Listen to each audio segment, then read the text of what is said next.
बहुत बहुत धन्यवाद आप लोगों को, अभिनंदन आप लोगों का। भारत के श्रम, रोजगार, युवा कार्यक्रम एवं खेल मंत्री डॉक्टर मांडविया जी,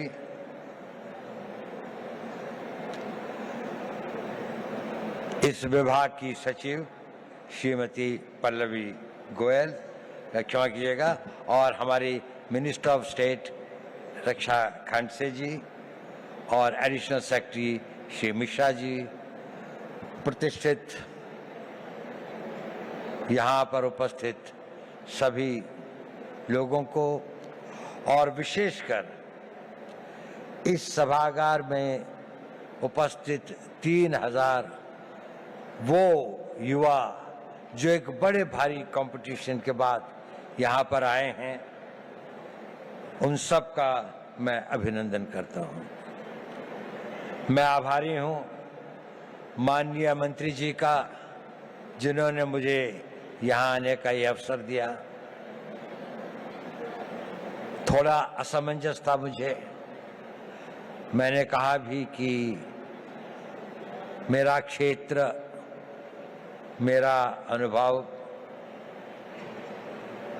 यूथ के साथ उम्र का एक बड़ा भारी गैप, आप लोगों में से अधिकतर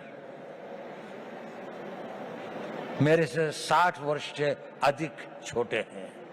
मैं स्वाधीन भारत में नहीं, उस भारत में पैदा हुआ था जब भारत स्वाधीन नहीं हुआ था।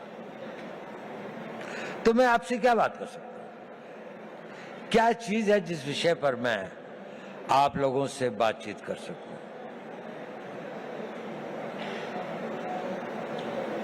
जब मेरा यौवन था तो उसको मैं भूल चुका, बहुत समय हो गया, और जो आपका युवा काल है उसके अंदर इतना परिवर्तन आ चुका है कि मुझे कई चीजों का ज्ञान भी नहीं है। लेकिन एक चीज बड़ी कॉमन है, मैं जब युवा भी था और आज भी,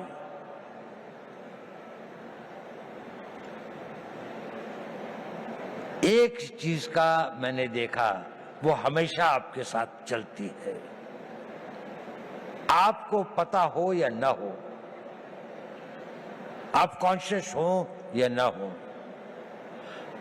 चीज बहुत छोटी है, लेकिन वो आपके जीवन की लोकाई को डिटरमिन करती है, उसकी गति और उसका क्या अंत में वो कहां पहुंचेगी, इसका निर्णय करती है। वो होती है आपके निर्णय लेने की क्षमता। आप सभी निर्णय लेते हैं। युवा को अपने रोजमर्रा की जिंदगी में छोटे निर्णय और बड़े निर्णय करने पड़ते हैं, और जैसे जैसे आप बढ़ते जाएंगे, छोटी सी बात से और बड़े बड़े निर्णय आप लोगों को ही लेने पड़ेंगे। भारत तो विकसित होगा ही। भारत जिस गति और जिस रफ्तार पर प्रधानमंत्री मोदी जी इसको ले आए हैं, ये एक ऑटो मोड में भी चलेगा और विकसित हो जाएगा। लेकिन प्रश्न यह है कि इस विकसित भारत का नेतृत्व कौन करेगा, वो कितने सक्षम होंगे। और नेता की सबसे बड़ी शक्ति जो होती है, सबसे बड़ा हुनर, सबसे बड़ी योग्यता वो होती है कि वो सही निर्णय लेता है, समय पर निर्णय लेता है, और अपनी पूरी आस्था और उसके साथ उन निर्णयों पर कार्यान्वित करता है। तो अगर आपको भारत के विकसित भारत का नेता बनना है, किसी भी क्षेत्र में हो, साइंस में हो, टेक्नोलॉजी में हो, सिक्योरिटी के क्षेत्र में हो, आपको निर्णय लेने पड़ेंगे, और यह निर्णय लेने की क्षमता आपको अभी से विकसित करनी पड़ेगी। आप लोगों ने बहुत कुछ पढ़ा है, आप भारत के जागृत युवक हैं। निर्णय कैसे लें, बहुत सारे मोटिवेशनल स्पीकर्स बताते हैं। मैं उस बारे में ज्यादा नहीं कहना चाहता।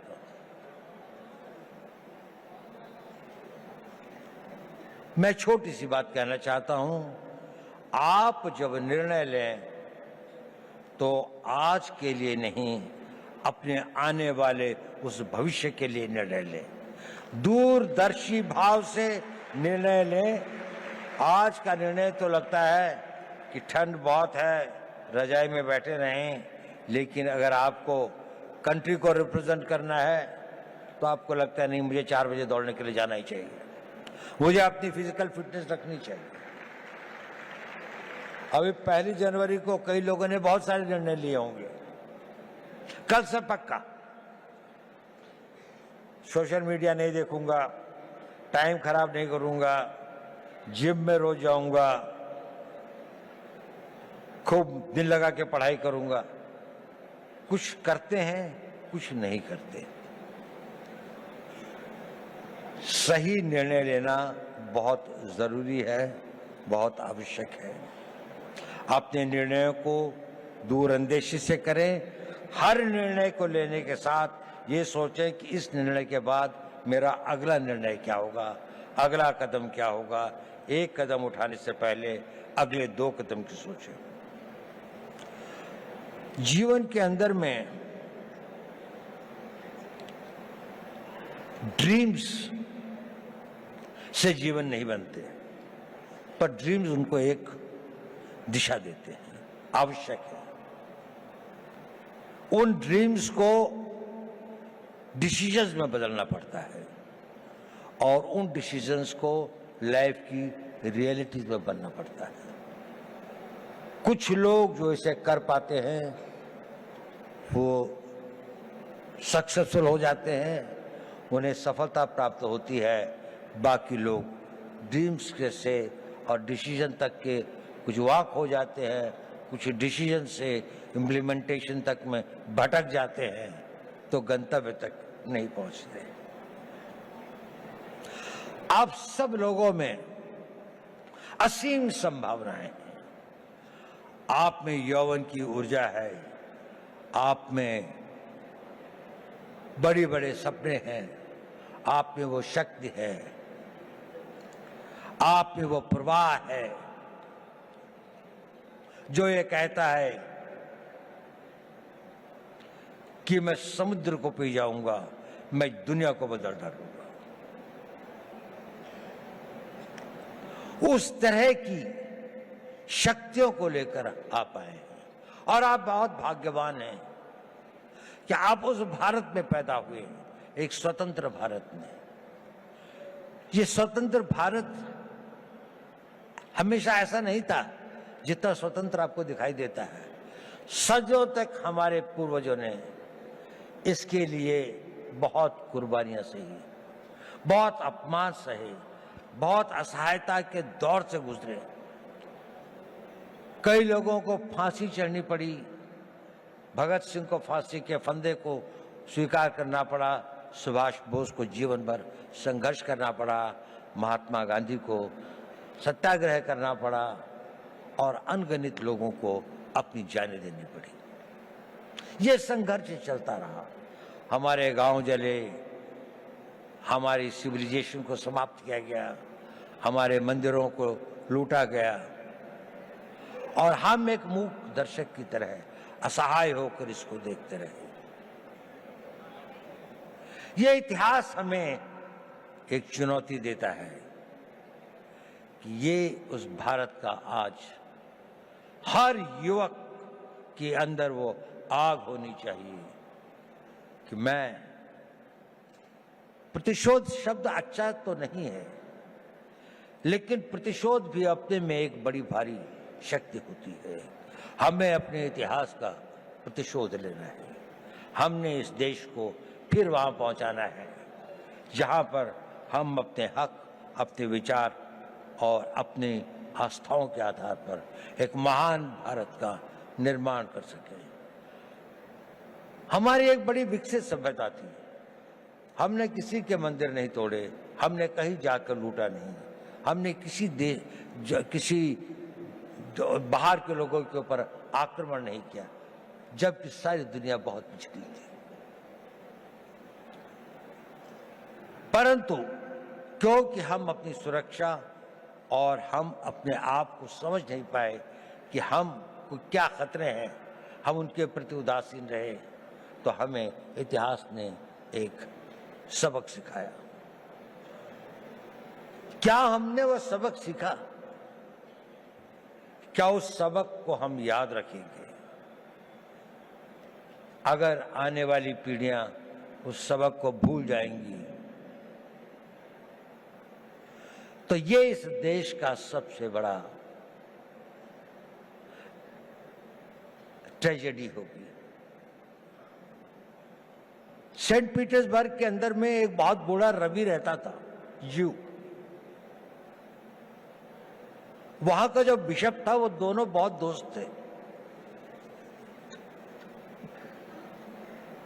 तो एक दिन बिशप उसके घर पे आया तो रवि जो था करीब 80-85 साल का था, तो उसकी आंखों में आंसू थे। उसने कहा, रवि क्या बात है, आज तुम उदास लग रहे हो? नहीं, उसने कहा, सोच रहा था। उसने कहा, क्या सोच रहे थे? उसने कहा, मैं ये सोच रहा था कि जूस का क्या होगा। उसने कहा, देखो पिछले 2000 सालों से तुम संघर्ष कर रहे हो, 2000 सालों से यात्राएं सह रहे हो, 2000 सालों से तुम्हारे ऊपर इतनी अधिक वो हुई, प्रोग्राम थे दुनिया में, क्या तुम्हें इस बात का रोना आ रहा है? उसने कहा, नहीं, मुझे इस बात का रोना नहीं आ रहा। मेरे विचार में यह ख्याल आया कि इन हजारों सालों तक संघर्ष की जिस परंपरा से, जिस आग को जिंदा रखा है, कहीं आने वाली पीढ़ियां इसको भूल तो नहीं जाएंगी, और भूल तो नहीं जाएंगी कि हमें अपने आप को फिर से शक्तिशाली बनाना है, अपनी रक्षा करनी है। ये भाव था, ये बड़ा पावरफुल सेंटिमेंट है, और हमें अपने उस सेंटिमेंट से ही प्रेरित होना चाहिए। कई सारी ऐसी बातें होती हैं हमारे ऊपर, कई सारे इस तरह के आघात होते हैं जिससे हमें लगता है कि अगर हमारे साथ में अन्याय हुआ है, अगर हमारे साथ दुर्व्यवहार हुआ है, हमारे गांव जलाए गए, हमारी मातृशक्ति का अपमानित किया गया, तो इसका हम भी अपने आप को इतना मजबूत करेंगे, हर रूप से, आर्थिक रूप से, रक्षात्मक रूप से, टेक्नोलॉजी के रूप से, हर क्षेत्र में हमें आगे बढ़ना है। तो मैंने ये बताया कि आवश्यक है कि आप जीवन में सही निर्णय लें और निर्णय लेने की शक्ति बनाएं। मैं उस पर ज्यादा नहीं बोलूंगा क्योंकि आप लोग काफी जागरूक हैं। मैं एक दूसरी बात पे कुछ कहना चाहता हूं। प्रश्न इस बात का ये जरूरी है कि आप सही निर्णय लें, लेकिन सही निर्णय लेने के बाद भी वो निर्णय पर आदमी चल नहीं पाता। It is important that you take right decisions, but it is more important that you make your decisions right. आपने अगर निर्णय लिया तो आप उसे सही बनाएंगे, और डिसीजंस राइट बनाने में ही कठिनाई होती है, वहीं पर संघर्ष करना पड़ता है। इस अपने डिसीजंस को जो आप लेते हैं उनको राइट करने के लिए आपको खटना पड़ता है, साधना करनी पड़ती है, मिटना पड़ता है, जल तिल तिल भर के जलना पड़ता है, और लंबे समय तक चलना पड़ता है। एक दिन में सपने पूरे नहीं होते, एक किसी काम को करने से मंजिल नहीं मिलती। ये छोटे छोटे कई काम होते हैं जो आपको करने हैं। देखिए, मोटिवेशन टेम्पररी होता है, जरूरी है, लेकिन मोटिवेशन कुछ क्षण, कुछ घंटे, कुछ दिन आपके साथ रहता है। आपका डिसिप्लिन इंड्योरिंग होता है, वो आपके साथ रहता है। उस मोटिवेशन को परिवर्तित करना पड़ता है, अपनी लाइफस्टाइल में परिवर्तित करके उसको डिसिप्लिन में लाने में। जब आपके जीवन का वो भाग हो जाता है तो कुछ दिनों में वो आपका आदत हो जाती है और फिर वो परमानेंट हो जाता है। आप सोचते हैं कि मुझे सवेरे 3:30 बजे या 4 बजे उठना चाहिए। पहली बार शायद आप किसी बात से मोटिवेट हुए होंगे कि किसी ने कहा होगा कि आप अगर सवेरे उठते हैं, आप अगर अपना फिजिकल फिटनेस ठीक रखते हैं, आप योगा करते हैं, समय लगता है उसके लिए। आप 9 बजे उठ के नहीं कर सकते। आप अपनी पढ़ाई कर सकते हैं। तो 3 दिन तो आपने किया, चौथे दिन आप भूल गए। लेकिन अगर आप में डिसिप्लिन आ जाता है तो फिर ये हो जाए, और अगर वो आपका नेचर बन जाता है तो फिर जीवन भर आप ये करते रहते। तो अपना मोटिवेशंस को अपने डिसिप्लिन में परिवर्तित करें, ये एक इंपॉर्टेंट टिप है। ये भी बहुत जरूरी है कि जब आप निर्णय लें तो इसमें जो काम करना होता है उसको पोस्टपोन करने की आदत मत डालें। अगर कोई काम करना है तो वो अभी करना है, आज ही करना है।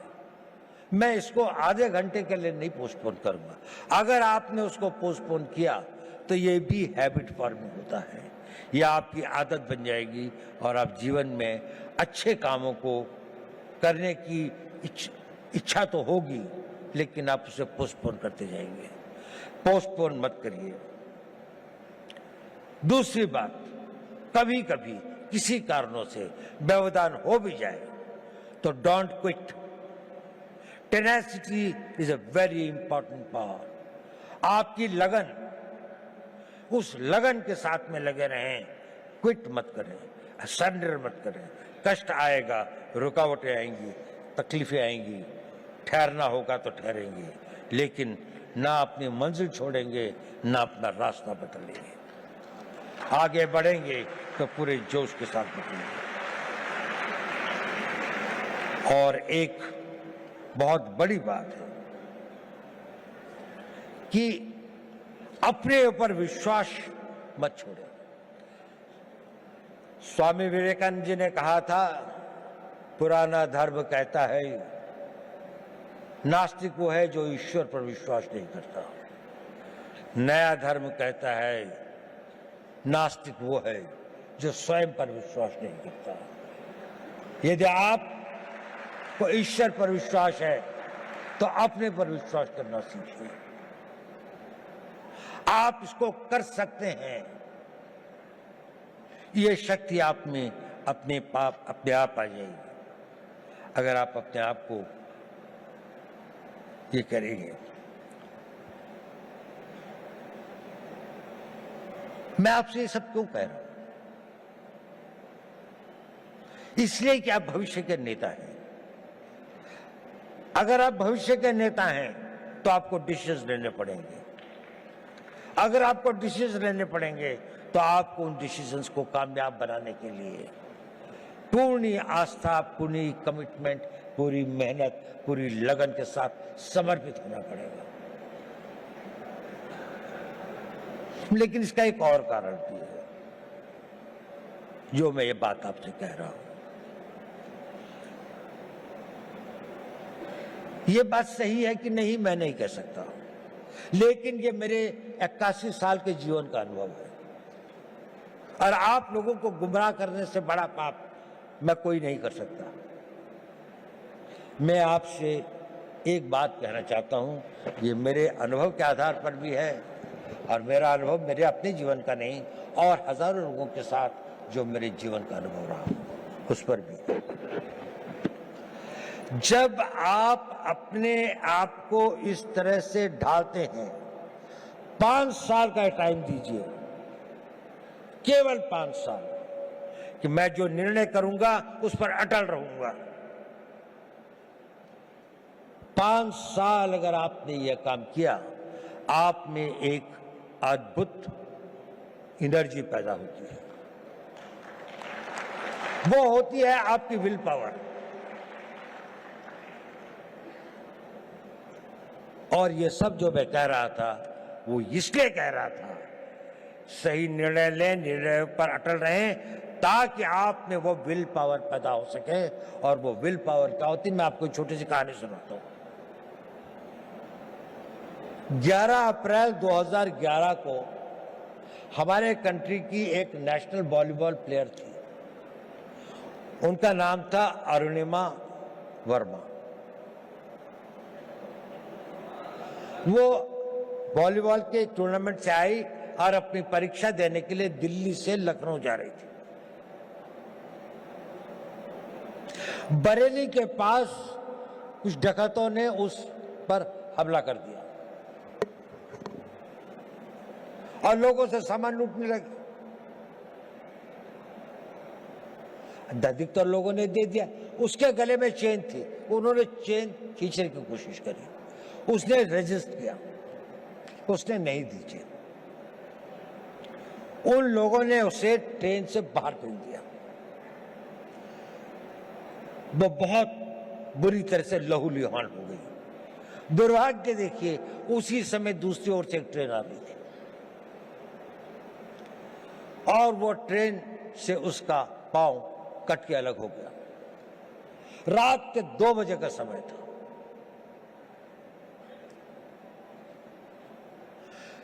उस पटरी के ऊपर कई बड़े बड़े चूहे थे, वो उसके मांस को खाने लगे।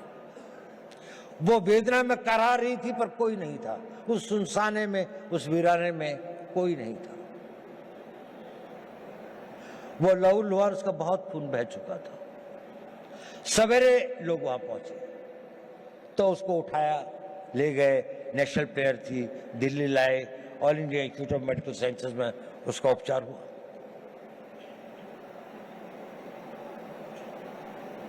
और उसकी पूरी टांग काट दी गई, एम्प्यूट करनी पड़ी।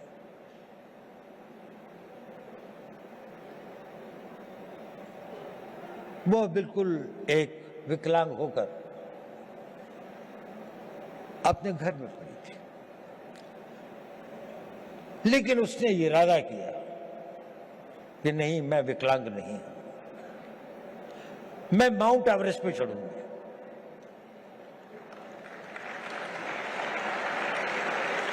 डॉक्टर्स ने कहा कि इस तरह की टांग से तो कोई चढ़ ही नहीं सकता और इसको भी स्टेबलाइज होने में तो कई साल लग जाएंगे। उसने कहा नहीं, मैं तो आज ही से प्रैक्टिस करूंगी। 13 मई 2013 को उसने माउंट एवरेस्ट पर चढ़ी।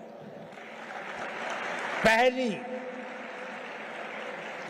एक पांव न होने वाली महिला में एक आर्टिफिशियल उसके साथ में, और वही नहीं, सबसे पहले चढ़ी टॉप पर। जो पूरा गैंग ग्रुप था उसके अंदर में वही बेस कैंप से सबसे पहले आती थी।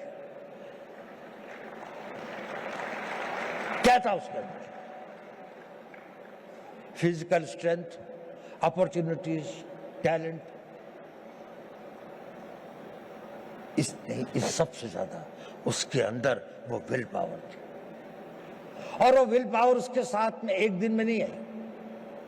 जब उसके जीवन को लोगों ने पढ़ा, समझा, उसने बचपन से ही अपने अंदर एक ऐसी शक्ति पैदा की थी कि जो उसकी स्ट्रॉन्ग विल पावर थी। मैं चाहता हूं कि आप लोग इस 5 साल के शेड्यूल को फॉलो करें। इसके लिए नहीं कि निर्णय सही होंगे, इसके लिए नहीं कि निर्णय को आप निर्णय कर पाएंगे तो आपको सफलता मिलेगी, वो तो मिलेगी, लेकिन उस कमिटमेंट, उसके साथ में, रिगर के साथ में, उस डिसिप्लिन के साथ में अगर आप अपना जीवन जिएंगे तो आपके अंदर एक बहुत स्ट्रांग विल पावर पैदा होगी। और वो विल पावर एक इतनी बड़ी शक्ति होती है कि आप जो चाहोगे वो कर सकते हो। आप उसकी इच्छा करोगे, वो इतना बड़ा फोर्स मल्टीप्लायर होता है कि वो आपकी physical energy, mental calibre, mental talent वगैरह, एवरीथिंग एल्स, वो सब कुछ जीतती हुई आप देखोगे कि जीवन में ये असंभव चीजें क्यों होती हैं। अब तो मेरे अंदर इतनी शक्ति रह भी नहीं गई थी, अब तो शायद मैं नहीं इसके काबिल हूं, लेकिन वही हो जाता है क्योंकि आपके अंदर वो ये डोरमेंट शक्ति ईश्वर अपने द्वारा बनाए हुए हर इंसान में देती है, लेकिन 99% की बिना जागृति हुए खत्म हो जाती है। कुछ लोग इसे जागृत करते हैं और वो अपने डिसिप्लिन से और उसको अपना नेचर बनाकर जागृत करते हैं। आप अपनी उस इच्छा शक्ति को बढ़ा सके, वही इच्छा शक्ति एक राष्ट्र शक्ति बनती है। लड़ाई क्यों लड़ते हैं हम लोग? कोई हमसे साइकोपैथ थोड़ी हैं कि दुश्मन की लाशें हों, डेड बॉडीज पड़ी हों, कटे हुए गटे हों तो हमें कोई बहुत संतोष या बहुत सुकून मिलता है। इसके लिए नहीं रहती लड़ाई। लड़ाइयां लड़ी जाती हैं किसी देश के मनोबल को तोड़ने के लिए, ताकि उसका मनोबल इतना टूट जाए कि वो हमारी इच्छाओं के अनुसार संधि कर सके, हमारी बात को मान सके, जो हम चाहते हैं वो उसे प्राप्त कर सके। जब आप लोगों में इच्छा शक्ति होगी तो राष्ट्र का मनोबल बनेगा। The will of the nation जिसे कहते हैं कि जिसके लिए लड़ाइयां लड़ी जाती हैं। आज भी आप देख लें, जितनी भी लड़ाइयां हो रही हैं, जितने भी संघर्ष हो रहे हैं, कोई ना कोई कंट्री अपनी बात को दूसरी के ऊपर में थोपना चाहता है, उसके लिए वो शक्ति का प्रयोग कर रहा है। अगर आप इतने शक्तिशाली हैं कि कोई इसको ना कर सके तो आप हमेशा स्वतंत्र रहेंगे। लेकिन अगर आपके पास में सब कुछ है लेकिन वो मनोबल नहीं है तो आपके अस्त्र शस्त्र सब रखे रह जाएंगे, और उसके लिए चाहिए नेतृत्व। आज हम बहुत भाग्यशाली हैं कि देश में ऐसा नेतृत्व है, एक ऐसा नेतृत्व जिसने 10 साल में देश को कहां से कहां पहुंचाकर एक ऑटो बोर्ड में ले आए हैं। उनकी कमिटमेंट, उनकी मेहनत, उनकी टोटल डेडिकेशन हम सब के लिए एक आदर्श हुआ है। देखिए, नेपोलियन बोनापार्ट एक बड़ा भारी योद्धा था। ये आपके लिए रेलेवेंट है क्योंकि आप लोग नेता हैं कल के, आप लोगों ने नेतृत्व करना है। कोई आर्मी का जनरल बनेगा, कोई इंटेलिजेंस का चीफ बनेगा, कोई बहुत बड़ा डॉक्टर बनेगा, कोई इंजीनियर होगा, कोई बड़ा बड़ा एडमिनिस्ट्रेटर होगा, कोई बहुत अच्छा डिप्लोमेट होगा, कोई राजनीतिक नेता भी होंगे कुछ लोग। नेपोलियन एक बात कहता था,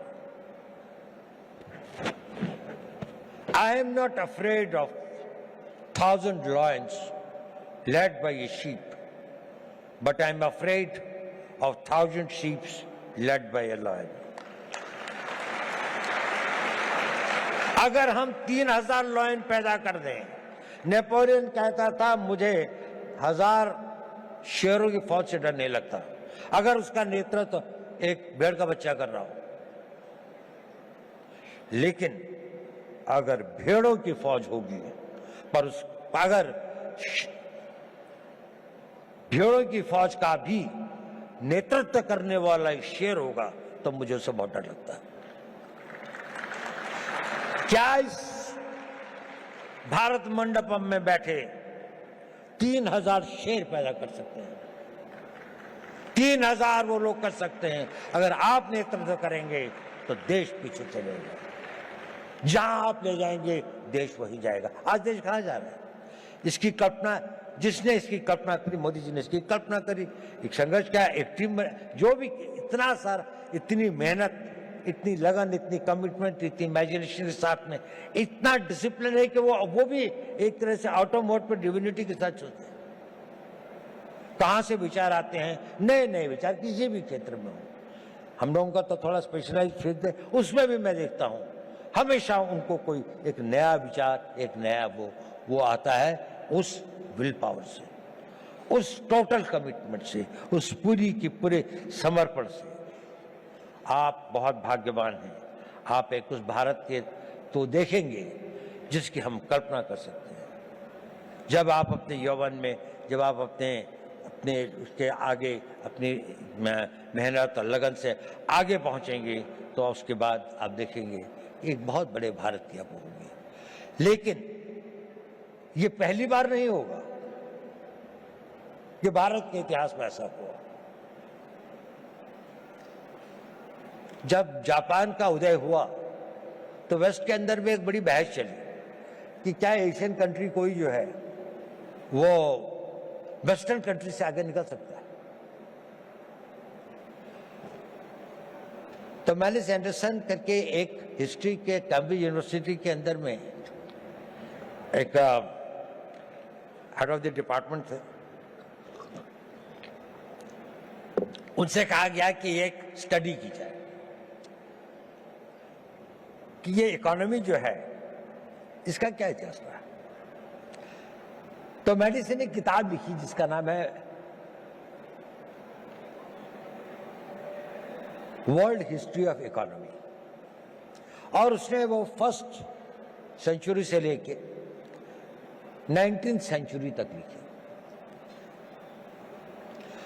और उसमें उसने कहा कि इसमें से 1700 साल तक अधिकतर इंडिया की नहीं तो कभी कभी चाइना की इकोनॉमी ही वर्ल्ड की सबसे बड़ी इकोनॉमीज थी। और बड़ी नहीं थी कि टुगेदर इन दोनों के बीच में लगभग 55 to 60% इकोनॉमिक पावर थी, बाकी सारी दुनिया में 40%। भारत ने बहुत बड़ी बड़ी सक्सेसेस देखी हैं। हमें 150-200 साल लगते हैं। ऐसे कई बड़े कालखंड आए हैं जिसमें वो अपनी पराकाष्ठा पर था, साइंस की, टेक्नोलॉजी की, आर्थिक विकास की, लेकिन हम वहां से गिर भी सकते हैं।